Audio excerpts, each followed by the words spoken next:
नमस्कार, स्वागत है आपका इंडिया रिपोर्ट में। मैं हूं आपके साथ सुष्मिता तिवारी। बुलेटिन की शुरुआत से पहले एक नजर आज के हेडलाइंस की ओर। नेता प्रतिपक्ष यशपाल आर्य ने श्रमिकों के साथ सेंचुरी मिल के खिलाफ आंदोलन का फूंका बिगुल। अन्ना पशुओं की समस्याएं सहित 3 मांगों को लेकर भारतीय किसान यूनियन ने किया प्रदर्शन। मध्य प्रदेश में लगातार हो रही बारिश से बांधों में जलभराव। मंत्री तुलसीराम सिलावट ने वीडियो कॉन्फ्रेंसिंग के जरिए ली समीक्षा की बैठक। मुख्यमंत्री योगी ने पुलिस विभाग के भवन का किया वर्चुअल लोकार्पण।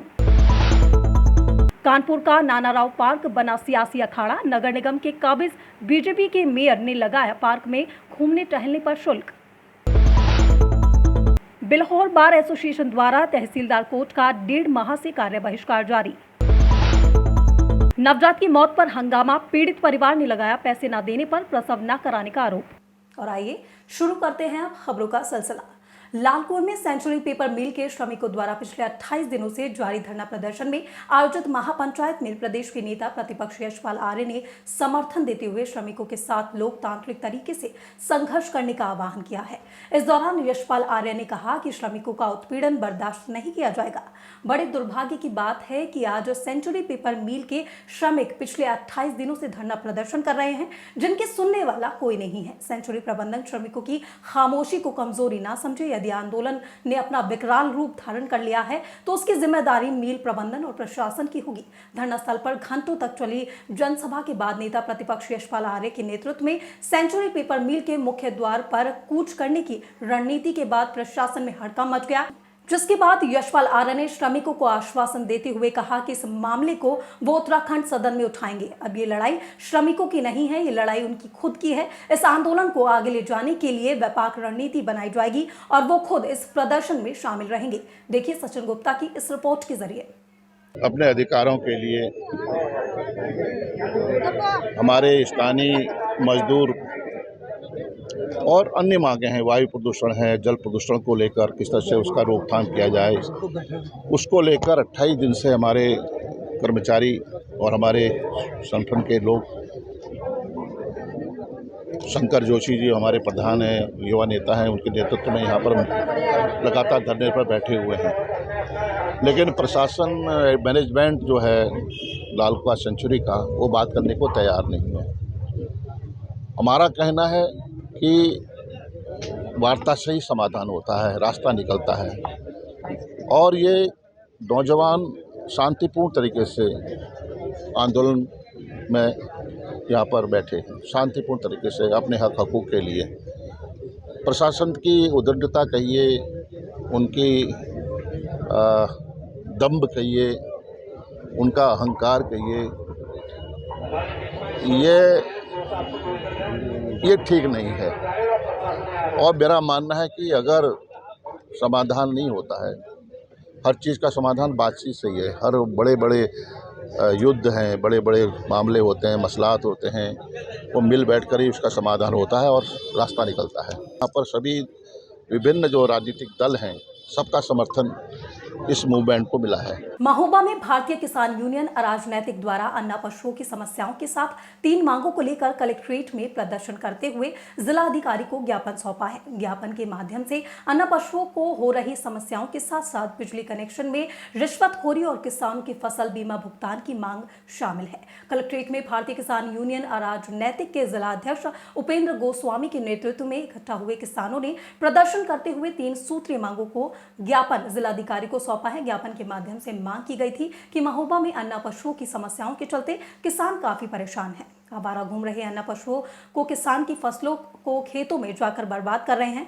अन्ना जानवरों से किसानों की मेहनत बर्बाद हो रही है, इसको लेकर किसान चिंतित है। वहीं दूसरी तरफ प्रीमियम जमा करने के बावजूद भी किसानों को फसल बीमा का भुगतान नहीं किया जा रहा है। जनपद में तमाम ऐसे किसान हैं जिन्हें अभी तक फसल बीमा का भुगतान नहीं किया गया है। फसल बीमा भुगतान की मांग को लेकर किसान लगातार अधिकारियों की चौखट पर चक्कर लगा रहे हैं, जिसको लेकर भारतीय किसान यूनियन भी प्रदर्शन कर रही है। तो वहीं बिजली कनेक्शन में हो रही रिश्वतखोरी को लेकर भी किसानों ने नाराजगी जाहिर की है। किसानों का कहना है कि मूलभूत मांगों को समाधान किया जाए। वहीं भारतीय किसान यूनियन के बैनर तले किसान धरना प्रदर्शन करेंगे। मध्य प्रदेश में लगातार हो रही बारिश से बांधों में जल भराव, जलाशयों के गेट खोलने और जल निकासी की स्थिति का आज मध्य प्रदेश के जल जल संसाधन मंत्री तुलसीराम सिलावट ने जल संसाधन कार्यालय से वीडियो कॉन्फ्रेंसिंग के जरिए समीक्षा बैठक की। इस बैठक में मंत्री तुलसीराम सिलावट ने बाढ़ आपदा प्रबंधन की जानकारी ली और अधिकारियों को निर्देश दिए हैं। अधिकारियों को निर्देश देते हुए मंत्री तुलसीराम सिलावट ने कहा है कि सभी बांधों में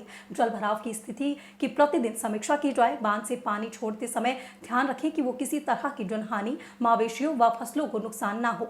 उन्होंने बताया कि सभी डैम और बड़े जलाशयों पर लगातार निगाह रखी जा रही है। अधिकारियों को फील्ड में ही रहने के निर्देश दिए गए हैं। वहीं मौसम विभाग से आगामी दिनों में होने वाली वर्षा के संबंध में भी प्रतिदिन जानकारी दी जा रही है। देखिए शफीक खान की इस रिपोर्ट के जरिए। लेकिन हुआ ही देखो, एक बात सुनो, आप जानते हैं अतिवृष्टि हो रही है, उस ईश्वर से, उस प्रगति से हम लड़ नहीं सकते, पर हमारी सजगता और जागरूकता पूरी कंट्रोल में है, नियंत्रण में है। क्योंकि आपको पता, जो वृष्टि 2 दिन में 13 इंच बरसात हो जाएगी, ये आप जानते हैं कि उसका सामना आपको और हमको करना पड़ेगा। और बांध की गुणवत्ता को लेकर क्या कहना है आपकी? गुणवत्ता अच्छी है, मतलब इसलिए नहीं फूट रही थी? अभी अपन अतिवृष्टि की बात कर लें, इन सारी विस्तृत जानकारी जब मैं समीक्षा करूंगा, जितने भी निर्माणाधीन डैम हैं उनकी समीक्षा की जाएगी। आप निश्चिंत रहें, गुणवत्ता का पहले ध्यान रखा जाएगा। इसमें कहीं आपको शंका कुशंका करने की नहीं है। मैंने मध्य प्रदेश के सारे अधिकारियों को, सारे जितने भी हमारे संभाग हैं, उन सबको अभी मैंने बात की, निर्देशित की। हमारे ENC हमारे पास है, मिश्रा जी भी हमारे साथ थे, सारे आला अफसर को निर्देशित किया है। एक कंट्रोल रूम तो रोज चल ही रहा है, हर घंटे की किस डैम की स्थिति क्या है, किस डैम की स्थिति क्या, कितना MCM पानी है, कितने मीटर पानी, कहाँ स्थिति की खतरे की हो सकता है, पर सब पे नज़र रखी हुई है।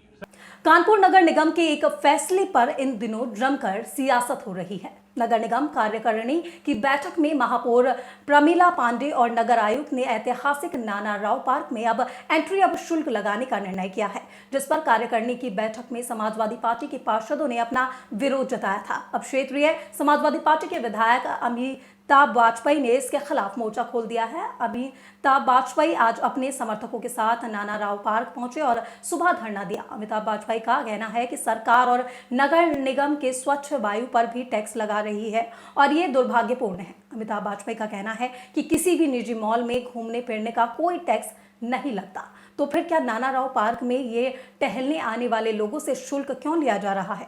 अमिताभ वाजपेयी ने खुला चैलेंज किया है कि उनके रहने नाना राव पार्क में घूमने और टहलने आने लोगों पर ऐसे कोई भी कीमत पर एंट्री फीस नहीं ली जा सकती है। देखिए इस रिपोर्ट के जरिए। देखिए, आज हम लोगों ने पहले दिन धरना दिया है, पार्क को घूम कर गुणवत्ता भी देखी है। गुणवत्ता बहुत खराब है और ये प्रवेश शुल्क लगाया जा रहा है। जो सांसों पर टैक्स लगाया जा रहा है, उस सांसों पर लगाए जाने वाले टैक्स का हम लोग विरोध करते हैं। सरकार राशन तो फ्री देने की बात करती है और सांसें पैसा लेकर के देगी, तो हम लोग इस दोहरी नीति का हम लोग विरोध करते हैं और किसी भी तरीके से इस टैक्स को लगने नहीं देंगे। स्मार्ट सिटी के तहत नाना राव पार्क जो है, इसका विकास किया गया है। यहाँ पे बहुत सारी चीज़ें आपने देखा होगा कि विकसित की गई है, जिससे यहाँ के आम नागरिकों को सुविधा मिल सके। चूँकि स्मार्ट सिटी अभी हैंडओवर नगर निगम को कर दी है, तो इसकी बैठक कार्यकारिणी की अभी हुई थी, तो उसमें ये था कि भविष्य में कैसे इसको अच्छे तरीके से संचालित किया जाए। और चूँकि किसी भी पार्क को मेंटेन करने के लिए उसमें स्टाफ भी रखना पड़ता है, बहुत सारे खर्चे आते हैं, और जनता को ज़्यादा से ज़्यादा सुविधाएं दी जा सके, उसके लिए कार्यकारिणी ने अभी जो बैठक हुई थी उसमें निर्णय लिया कि कुछ शुल्क मिनिमम लगा करके, जैसे बहुत सारे प्रदेश में भी कई सारे पार्कों में लगा हुआ है, देश में भी कई जगह पे लगा हुआ है, तो उसी की तर्ज पे यहाँ पे भी थोड़ा सा लगा के, और वो जो शुल्क जो भी इकट्ठा होगा, जो भी विजिटर्स आते हैं या मॉर्निंग वॉक पे आते हैं लोग, या बहुत सारे लोग वैसे भी घूमने आते हैं। बिल्हौर तहसीलदार लक्ष्मी नारायण वाजपेयी के कार्यों से नाराज बार एसोसिएशन बिल्हौर के अधिवक्ताओं में खासी नाराजगी देखी जा रही है, जिसके चलते बिल्हौर बार एसोसिएशन के पदाधिकारी और वहीं अधिवक्तागण 1.5 माह से तहसीलदार बिल्हौर की कोर्ट का बहिष्कार कर रहे हैं, जिसके चलते अधिवक्ताओं और वादाकारियों का काफी दिक्कतों का सामना करना पड़ रहा है। बार एसोसिएशन के सभी अधिवक्ता और अनिश्चित काल के लिए कार्य बहिष्कार पर है। उनका कहना है कि जब तक तहसीलदार बिल्हौर अपने कार्य करने के तरीकों में बदलाव नहीं लाएंगे, उनकी कोर्ट का यूं ही बहिष्कार चलता रहेगा। अधिवक्ताओं का आरोप है कि तहसीलदार बिल्हौर जायज कार्यों को भी नहीं कर रहे हैं, जिससे वादा कार्यों का न्याय नहीं मिल पा रहा है। इन कार्यों के लिए राजस्व सहित व्यवस्था दी गई है। 45 दिनों में पूरा केस डिजाइन होना चाहिए। इन मामलों के 45 दिनों में मुकदमे दर्ज नहीं हो रहे हैं। नामांतरण और अविवादित मामलों में बहुत सी अव्यवस्थाएं हैं। देखिए इस रिपोर्ट के जरिए। और तहसील में लमसम 6 माह से ससरी प्रक्रिया में 34-35 दाखिल खारिज होता है, वो टोटल पेंडिंग पड़ा हुआ है। यहाँ तक कि अप्रैल के दाखिल खारिज आज की डेट में भी नहीं हो पा रहे हैं। खाली तहसीलदार नहीं, चारों कोर्टों में तहसीलदार बिल्हौर, न्यायिक तहसीलदार बिल्हौर, नायब तहसीलदार चौबोपुर, नायब तहसीलदार बिल्हौर, नायब तहसीलदार शिवराजपुर, इन 5 कोर्टों में अभी तक पेंडिंग चल रही है। इसका सबसे बड़ा रीज़न है तहसीलदार कोर्ट से, क्योंकि सारे अभिलेख, सारी रजिस्ट्रियाँ जो भी दाखिल खारिज के लिए अप्लाई होती हैं वो तहसीलदार कोर्ट में ही सबसे पहले दाखिल की जाती है।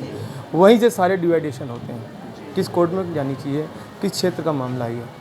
महोबा के एक जिले में नवजात की मौत पर हंगामा हो गया है। पीड़ित परिवार ने डॉक्टर रचना पर पैसे न देने पर प्रसव न कराने का आरोप लगाया है। इसके साथ ही पीड़ित परिवार ने स्वास्थ्य कर्मियों पर लापरवाही का भी आरोप लगाया है। परिवार को लोगों का कहना है कि सुविधा शुल्क न देने पर डॉक्टर ने प्रसव कराने से इनकार कर दिया, जिससे नवजात की मौत हो गई है। इस घटना से आक्रोशित परिजनों ने अस्पताल परिसर में हंगामा किया। सीएमओ ने जांच के आदेश दिए हैं। आपको बता दें कि ये मामला महिला जिला अस्पताल का है। देखिए इस रिपोर्ट के जरिए। अभी ही मेरे संज्ञान में लाया गया है कि महिला चिकित्सालय में ड्यूरिंग डिलीवरी किसी नवजात की मृत्यु हुई है। अभी ये मेरे संज्ञान में आया है। मैं इसकी जानकारी ले रहा हूँ और इसकी मैं पूरी जांच कराऊंगा। जो भी इसमें दोषी होंगे उनके खिलाफ सख्त से सख्त कार्रवाई करूंगा। फिलहाल आज के बुलेटिन में आज मेरे साथ बस इतना ही। आगे की और तमाम अपडेट्स और खबरों से जुड़े रहने के लिए बने रहें मेरे साथ। देखते रहें इंडिया रिपोर्ट।